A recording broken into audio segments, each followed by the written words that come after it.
Cast is now starting. All attendees are in listen-only mode. Good morning, everyone. This is Lauren Nicholas with the Monmouth Ocean Regional Realtors. I just want to thank you guys for attending this morning's Hot Topic Talks. We have Pinky Shah here of Fairway Independent Mortgage Company. She's going to be going over protecting your business amid COVID-19 and other uncertainties that could happen. This webinar will be recorded, and what you could do is you will notice that you do not see yourself on the screen, and there is no mic access for you. You will solely be hearing Pinky as she talks. But on your panel, you should have a question function. And depending on what type of device you're using, you might just have like a question mark to hit in order for those questions to appear. So in that question function, if there's anything about the topic or business in general that you wish to send to Pinky, please feel free to. If you don't see anything on your control panel, you may have to expand your column by clicking on the orange arrow at the top of the screen. And from there, you'll be able to expand everything down. And with that being said, I'm going to hand everything over to Pinky. Thank you, Lauren. Thank you so much. And thank you all for being with me this morning. I like that we're embracing technology. I don't love that there's interaction on this platform. So I will do my best to keep you guys entertained for the long haul, if you will, and provide you information, most importantly, that will help you as you are getting through this time. And let me also start by saying I hope that you and your loved ones are safe and healthy and in good spirits, and that no one that you know personally has been, that you haven't lost anyone to this. And if you have, I'm really, really sorry. My intention here is to help you and think about how this all impacts business, because I'm hearing that question a lot from all the agents that I speak with. I've done a similar presentation for CORE and for Metro in the different parts of New Jersey, the other boards. So the intention is really to help give you some idea about what's going on as it relates to the mortgage world and how that translates into what it means for you in your business and what you can be doing to help yourself grow and develop during this time, and how, if you have deals going on, how that looks for you. So that's the intention of this. Please take advantage of the chat, the questions. I absolutely would love some engagement because it helps me understand if what we're doing here is providing value, and if you have questions, put them in there. Would absolutely love to answer them and make this a valuable session for you. My contact information is on the screen right now, so if you have questions, you're welcome to follow up with me as well. I'm happy to answer them. Okay, so with that, let's jump in. And I don't think I know most of you, so let me also introduce myself. I am, Pinky Shah with Fairway Independent Mortgage Corporation, and I've been in the lending business for about 16 years at this point. And have been with Fairway for 4 years, and my focus and my business as well as life is just in general to constantly be growing and contributing. And I do that by educating myself all the time, probably almost to a fault, I would say. And I like to contribute by sharing what I learn with other people so that it helps them and applies them, because I know it's not easy for everyone to take the time to constantly be educating themselves. So if I can put it all together and share with you some information that can help you in your life, then it's a win for me. So that's just a little bit about why I'm here sharing this information with you, because I really do love helping people out. So let's talk about what's going on. And first, I'm going to start with what's going on in the mortgage world. And let me just move my mouse over here.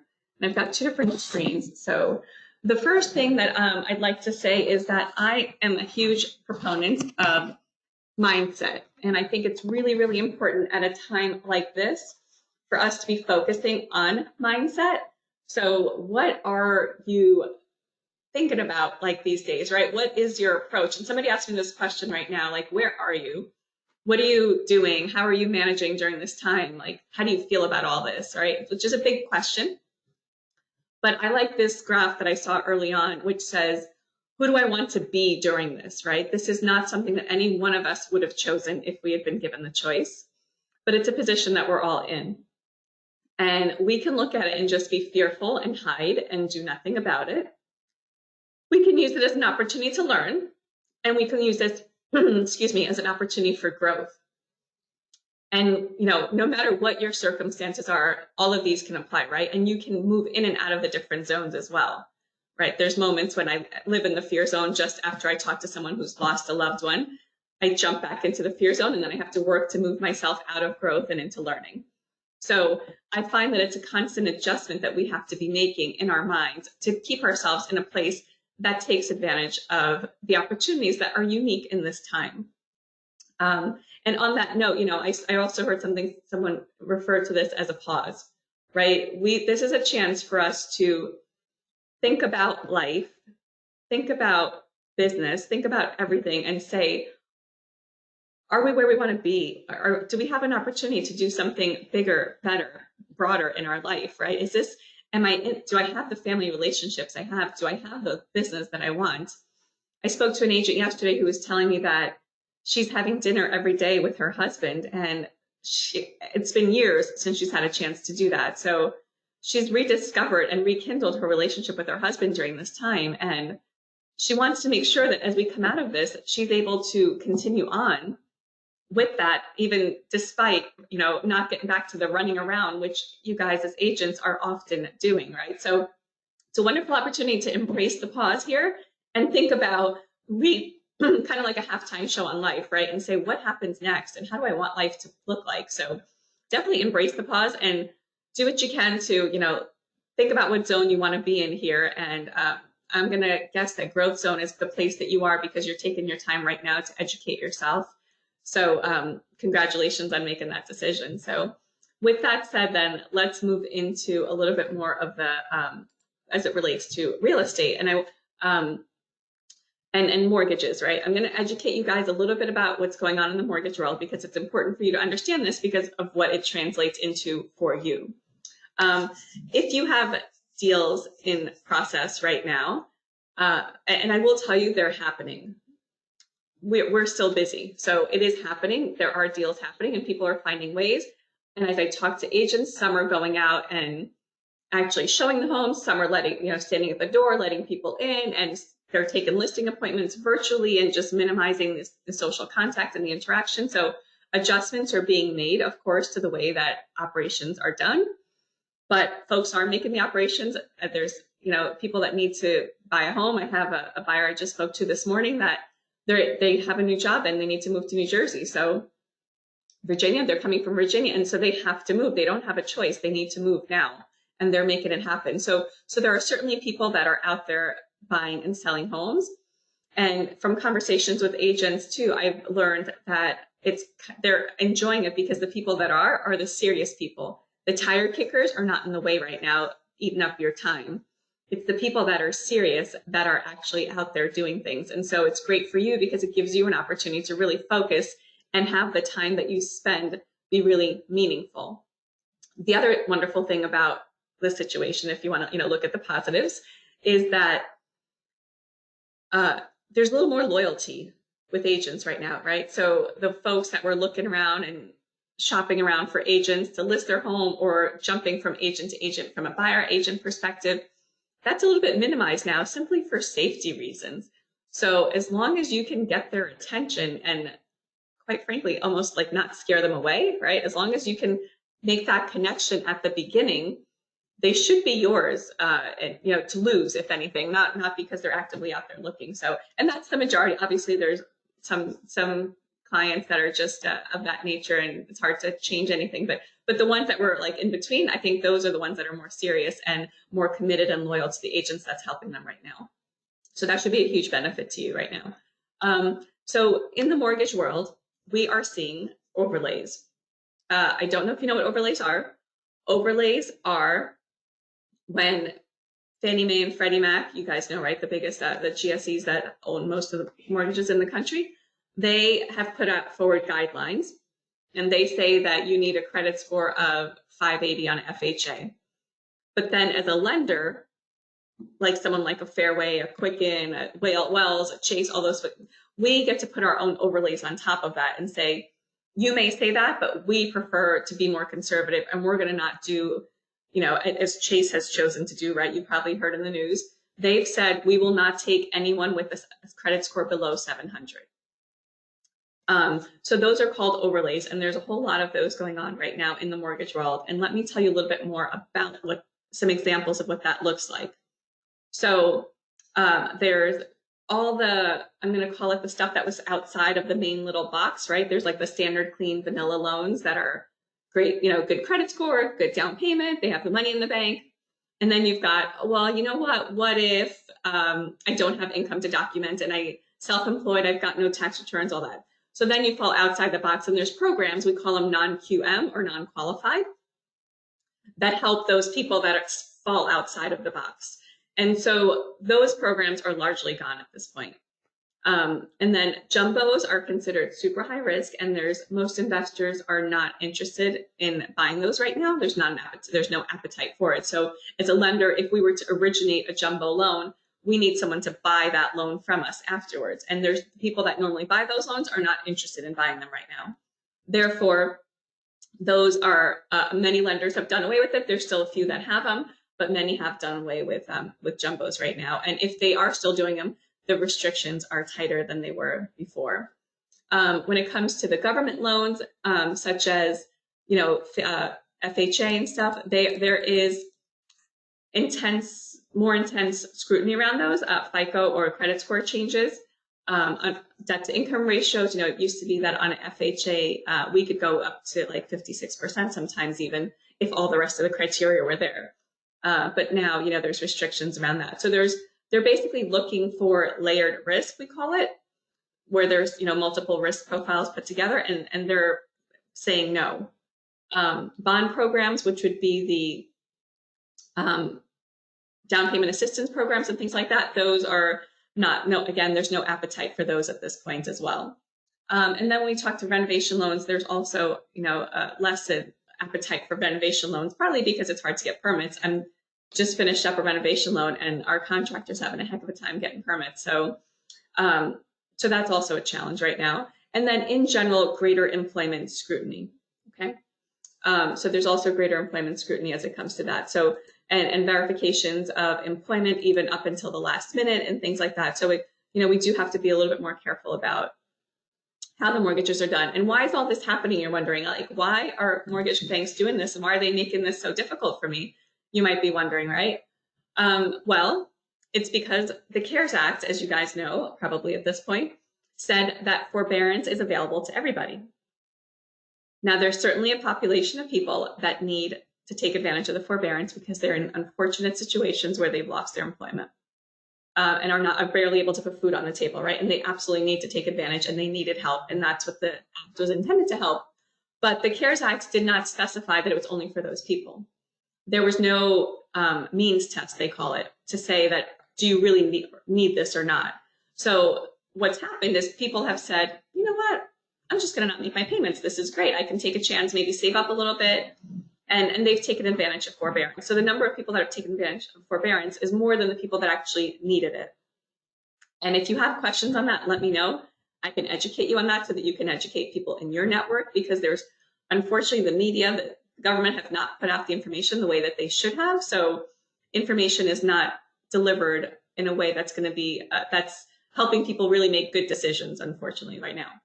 But what happened when that CARES Act was developed, and it was done super rapidly because the government felt they needed to just respond. People were in, crisis mode, and they needed to give them something. So, that is what it is. But they didn't have time to get any input from the housing industry, the mortgage industry, and there's no protection put in place for the mortgage industry. So what's happened is a high percentage of people are now no longer making their payments on their mortgage. Yet, as mortgage servicers, they are still required to make the payments to their end investors. So Fairway, we're not really a servicer, but you might think of like a Wells Fargo, a Chase, a Nation Star, Mr. Cooper, right? Those are servicers that you might know of. And so they've got big chunks of, their clients that were normally making the payments that are no longer making the payments. And they still have to go on and make that payment to somebody else. So if you think about it from a business model standpoint, it's hard to sustain that when there's huge volumes of people not making payments that you were expecting. And there's always some amount of that happens, but it gets filled in on the back line with other folks that are coming in and making payments. But because of the high unemployment rates, that is not being fulfilled, right? And so as of now, there's no protection for the mortgage industry. There's nothing that says that we will help you out also so that you can continue to maintain in operations to service these loans and all the other people, because that's not put in place. And so as a result, lenders are tightening their guidelines. So lenders are tightening their guidelines because they want to make sure that new loans that come in will close, will make their payments, right? So there's a ridiculous, and I don't remember the exact percentages, but basically if a loan goes into forbearance right after it's originated, the penalty is so severe. It's like ends up being 5 or 6 times what a company could potentially even make on it. It's so severe. So that is why these tighter guidelines are in place. So in case you're wondering why it's happening, that is why. And so what happens as a result of that is that basically of the loans that closed last year, 64% of those would not qualify today based on that. And so, and I'm not telling you this to scare you, by the way, I'm going to give you hope and how to get through this, but that is our current situation right now, right?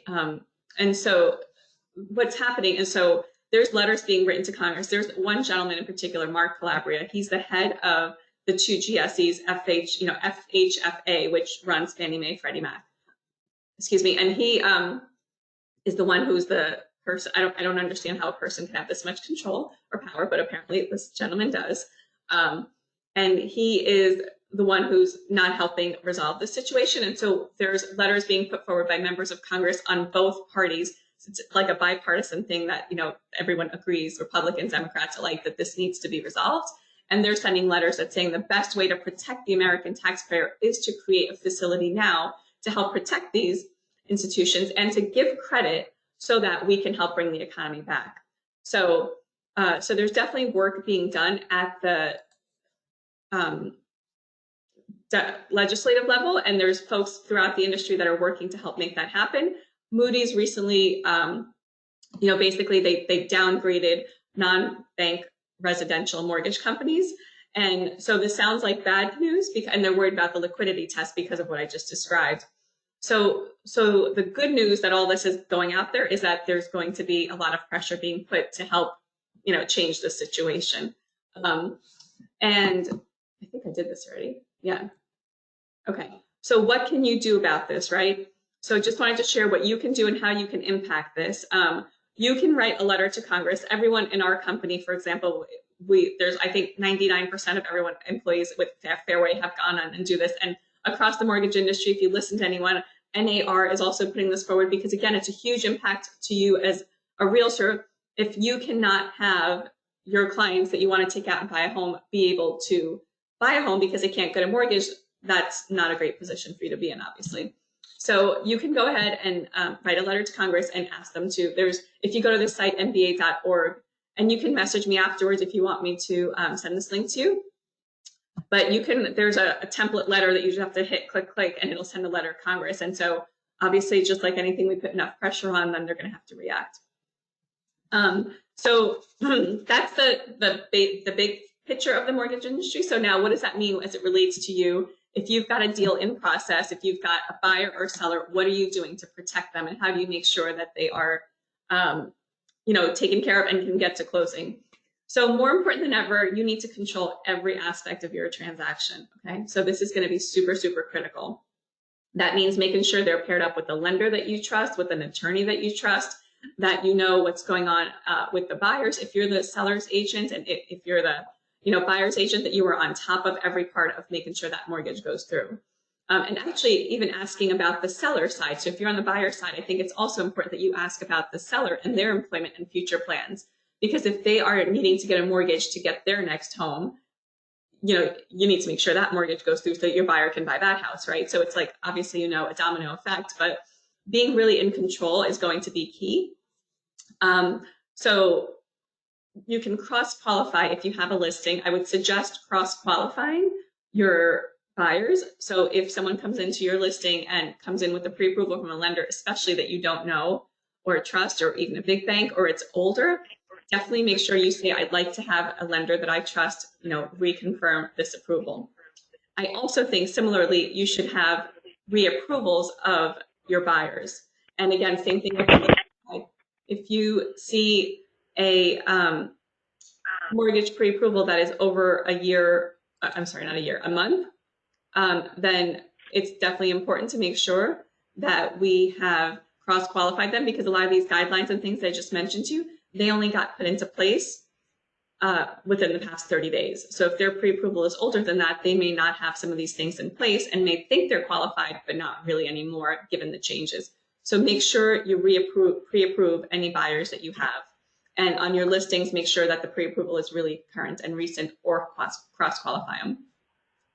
You also want to confirm the lender's strength, their capacity and liquidity, because again, that could be a problem for you if you see that there's folks who are coming with a pre-approval from some no-name small shop down the road.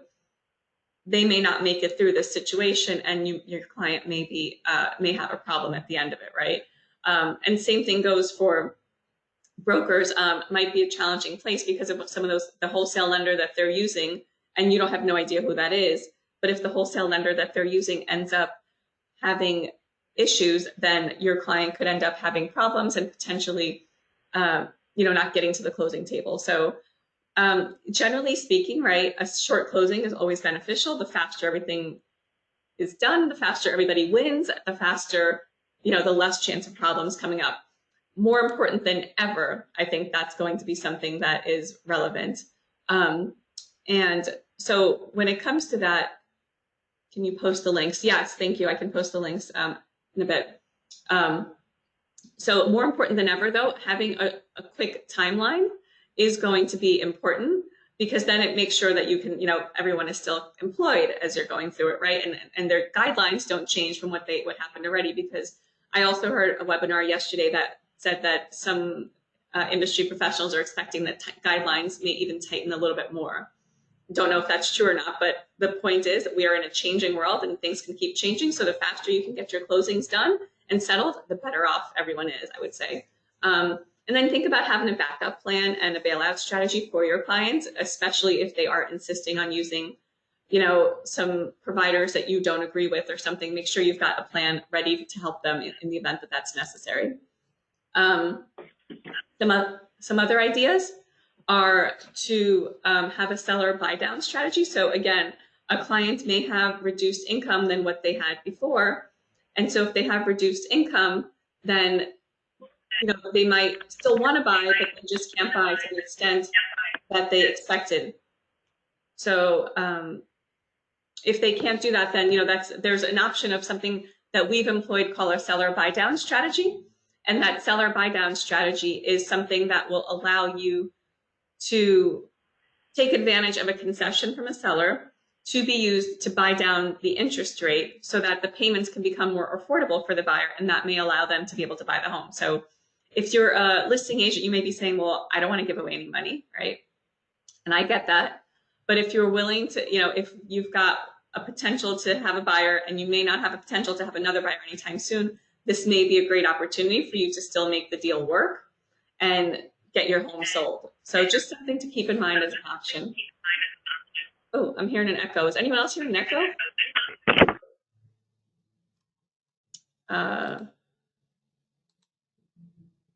Okay, I'm not sure if anyone knows, but tell me, guys, if you hear it again. Okay, just put it in the chat or something, let me know.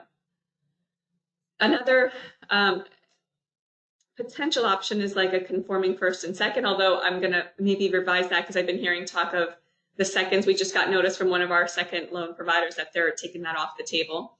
So that might be something that goes away, but just kind of being, at the end of the day, it's being creative and working within the guidelines to try and help as many people qualify as possible so that your deals do stay together, potentially adding co-signers and things like that might be something that could help out as well. And then down payment adjustments are also something important. So, someone may have come to the table expecting that they were going to put 20% down, but now they're a little bit more concerned about having savings. So it might be important to say, maybe I don't put as much down. And we're having those kinds of conversations with our clients. So we're definitely having those conversations with our clients because I think it helps them figure out how to do it. So we're talking to them about what kind of liquidity do you need after you buy the house, right? Maybe you don't, initially you thought you were going to be fine, but now you're a little bit concerned. And so you want to have a little more extra in your savings right now. So those are conversations to have with buyers and make sure that your lender's talking to them about that. And then same thing with asset management strategies. Maybe we have clients that were planning to pull out of their retirement accounts to put money down, but now they don't want to, and maybe they shouldn't because the value of their retirement account is lower than it was, and they probably would not be best served to take out of there at this moment while it's at its lower peak. So, excuse me, definitely some things to think about there. And those are ways that different ways that we can get creative to help keep deals together. Just going to grab a sip of water quick. So here's the slide that I saw. And if you guys want these slides, you can let me know. I can share them with you afterwards. Just shoot me an email. I'm team@pinkymortgage.com, team@pinkymortgage.com. You can shoot me an email, and I'm happy to send you the slides afterwards as well if you like. And feel free, these that I'm going to put up, feel free to use these in your conversations with your clients and any presentations you may be doing, because it might be helpful too as well. So you're welcome to adapt them. But this is one that I saw that kind of talks about where we are with the virus, right? We saw a peak, and they're expecting basically, for most people, as you probably already know, there's reopenings of states and reopening in certain places. And so as that's starting to happen, whatever you feel about it, so be it, right? But it is starting to happen. And they're expecting by June, right, that most of the folks are going to be out. And then I heard that there's a potential vaccine for healthcare workers coming about in the fall. And so they're expecting most, different waves of people to get back to work as well. We'll talk about that in the next slide. And then there's an expectation of a second wave of infections coming in the fall time. You probably have heard this as well. And then a vaccine to be broadly available by, first quarter next year. So that's what most of the expectations are. I got this slide from an economist, by the way. So with that expectation, you can either say, oh no, if you weren't expecting a second wave, or you can say, you know what, the good news here is there is an end in sight here, right? We know, we have some idea of what we can expect here. So that's really good.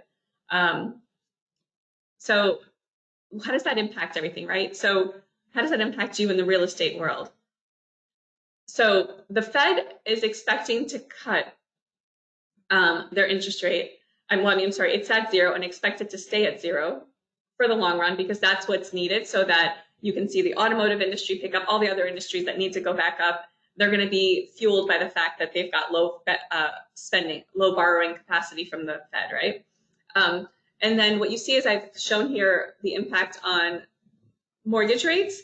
They're expected to stay low into 2021. So we're going to see these low rates for a while. So when the rebound happens, you are going to have a wonderful opportunity to be able to help buyers and sellers, because they're still going to have low interest rates for some time to come. So this is something from Moody's Analytics that talks about the economic slump and what's expected here. And I was told this is called a W-shaped recovery. I know it doesn't look like a W, that was my comment too, but this is called a W-shaped recovery, apparently, is what they're forecasting. So they're saying that this next quarter is going to stink, right, as you probably would expect. And then you'll see a bump up right away in third and fourth quarter, because remember, by end of summer, we're expecting there's going to be a return to workforce. And it's likely going to be the professionals that return to the workforce first. As you know, the hospitality industry is probably going to take a little bit longer to recover, but the professionals are going to be back at work, and they're the people that are likely to buy and sell homes, right? They're the ones that are most likely to be able to do that. So the people that are potentially your clients, that have great capacity to be your clients, are going to be back in the workforce. And so you're going to see a little spike up as that happens. And then as we hit the fall and we see, the reinfections again, we'll see a little bit of slump again, and then we should see a growth again after that. So that's what, this chart shows, and I was told by an economist that I watched a webinar on. And this is the same concept, I'm just sharing this again. Morgan Stanley also had a similar thing that they were showing. And the cool thing is I've heard, well, the bad news is that they're saying that this is going to be a pretty deep wound, a deep cut, worse than the 2008, possibly even worse than the Great Depression. But the exciting thing is that the recovery is supposed to be pretty quick as a result of it, because the basic economics were in a good shape before we went into any of these. This is not a slow, painful demise or anything like that. This happened because of a virus, not because we had a poor economic system or, the economy overall was in pretty good shape. So it's expected to rebound pretty quickly as soon as you start seeing those professionals get back to work when things open up a little bit. So, by the time they technically are allowed to announce it's a recession, they're saying that we might already be out of it. So that's really good news. And then when it comes to housing prices, I've heard a lot of people talk about this, what's expected to happen. They're forecasting that the housing prices are not going to stay low for too long. The decline is expected to be pretty minimal and limited. At the higher end, those of you that are selling those high-end mansions and all those might take a little bit longer to recover. But the other, middle of the range kind of homes and the lower end homes, the house prices are expected to come back pretty quick. And part of it is the tightening of the guidelines, which are no fun right now. But part of it is because of that, because they are just, really being really smart right now to make sure that only good loans are going through. And this should also help limit foreclosures and stuff like that. So all of that should lead to a great overall continued increase in house pricing over the long run. So I know I shared some not so good news with you, but the good news is that I hope you guys are seeing it as well, but people are getting out there, and we had an abundance of phone calls come in most recently. And so I think that that's definitely happening, and states are starting to return to work. So that's good news. And there's aggressive action being done in DC. So there's a whole lot of effort being put behind making sure that the economy does not, become weak and comes back and recovers really fast. So all that should work to our advantage so that you can end up having an amazing third and fourth quarter this year.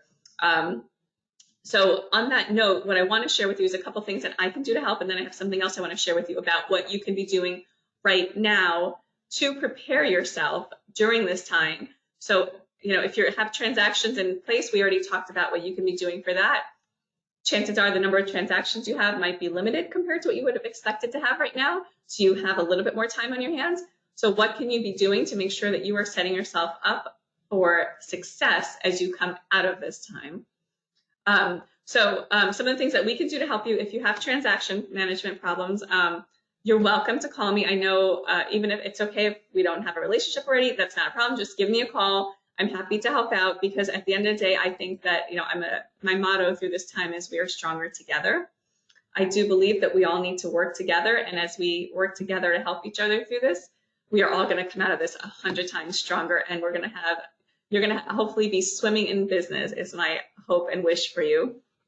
So happy to help you through if you have any problems with a current transaction, need another opinion, need some solutions or anything, I'm happy to help on that front. We do a very strong pre-approval up front for our clients, and we will even send them to underwriting ahead of time before you have a contract so that we don't have any problems. Of course, can't control if somebody gets laid off, but we'll do what we can knowing the guidelines that we're working with right now. If you have stagnant listings and you're need some help with marketing solutions, we can help you on that front as well. And if you have a loan that's having a problem, especially with the big bank where they're even stricter than we are here, we can see if we can help bail you out and help you get that loan closed. We can close loans pretty quick even now, so hopefully we can help you not miss a closing date.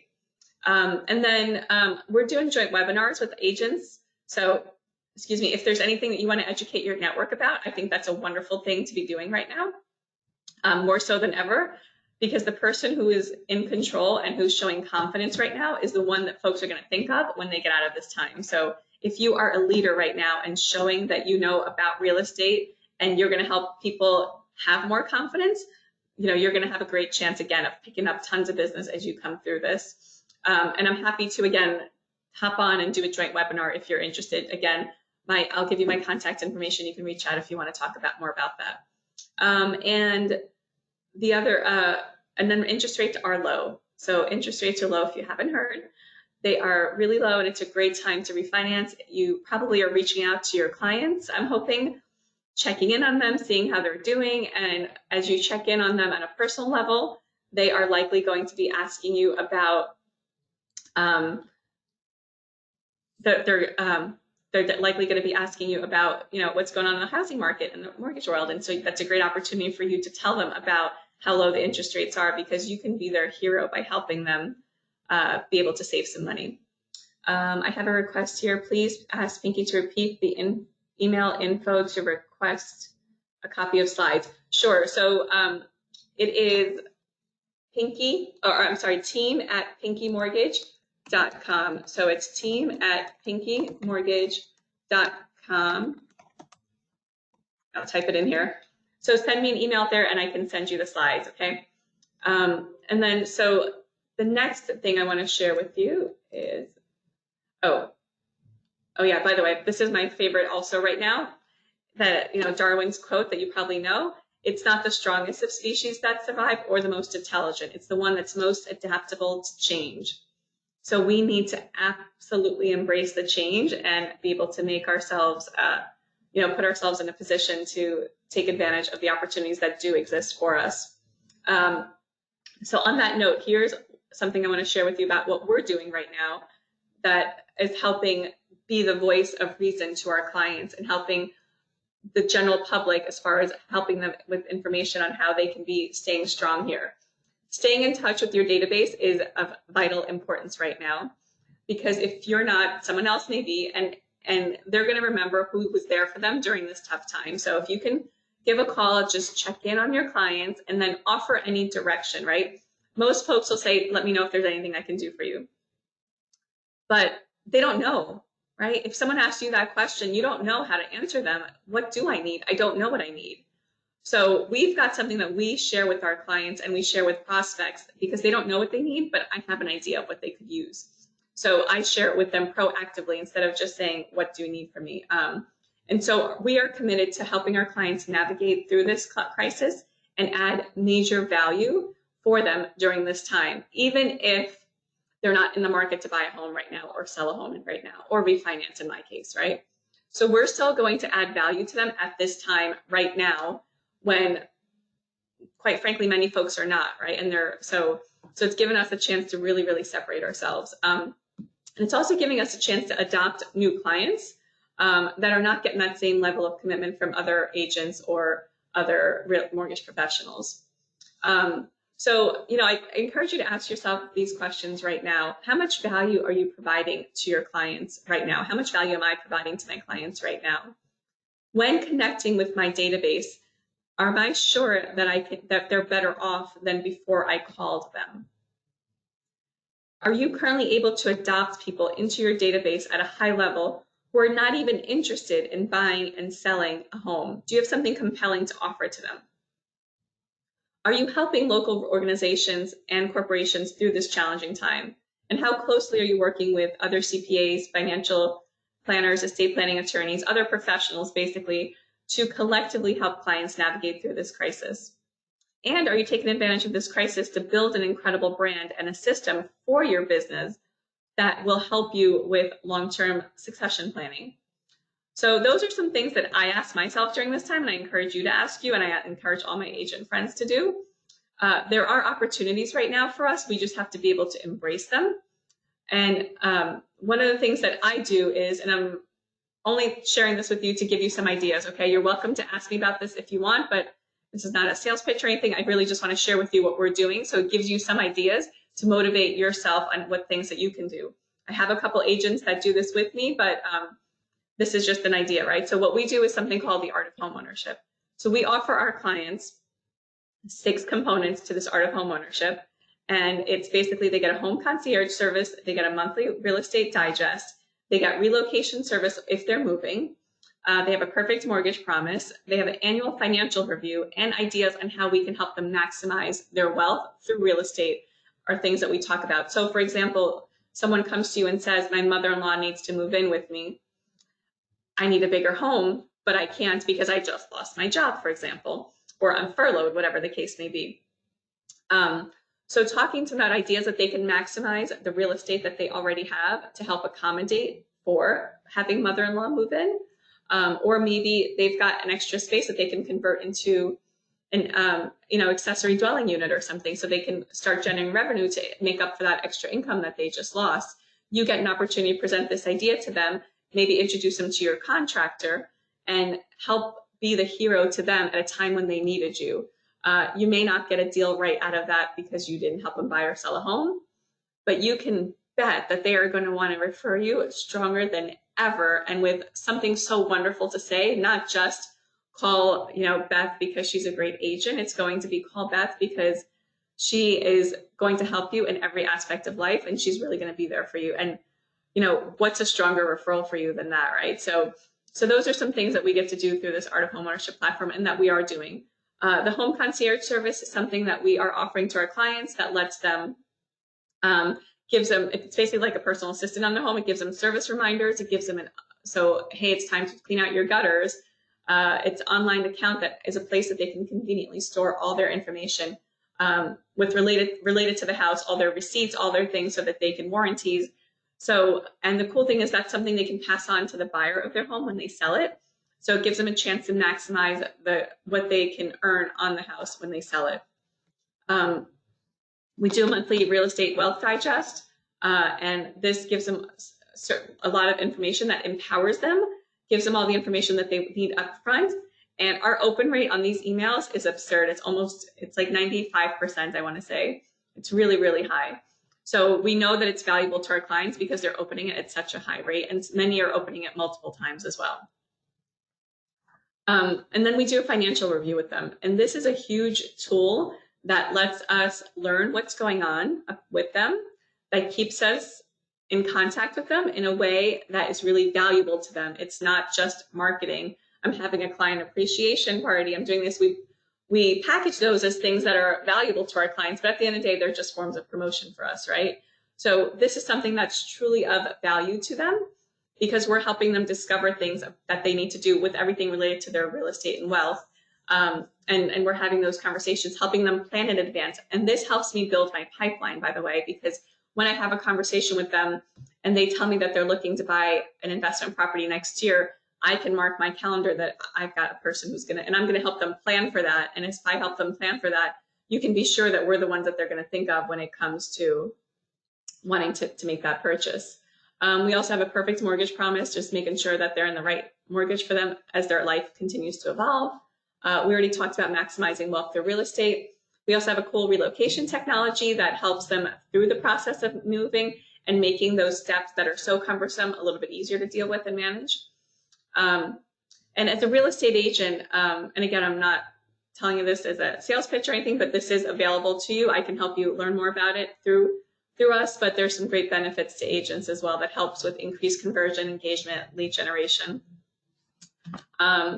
And then, if you're doing a virtual open house, this is also a great, and I say virtual right now, of course, but this is also a great tool to be able to help the people that walk through the open houses and potential prospects be able to have something valuable to talk to them about. But the whole concept of all of this is something that lets you talk to your clients at a higher level and offer something, even if they're not looking to buy or sell something and in the moment. And it also is a great way to build relationships with other business partners, other business professionals like accountants, CPAs, financial planners, and building a mutual relationship where you're able to help each other and help get business back from them in your capacity. I really like it for that purpose as well. And corporate affiliation, we are Art of Homeownership, are a Facebook approved and preferred vendor. So we're able to go, one of the members of our Art of Homeownership went out and did a presentation there and has been in front of Art of Homeownership, Facebook employees. So we have opportunities to build partnerships with local corporations and offer something of value to them as well through this platform.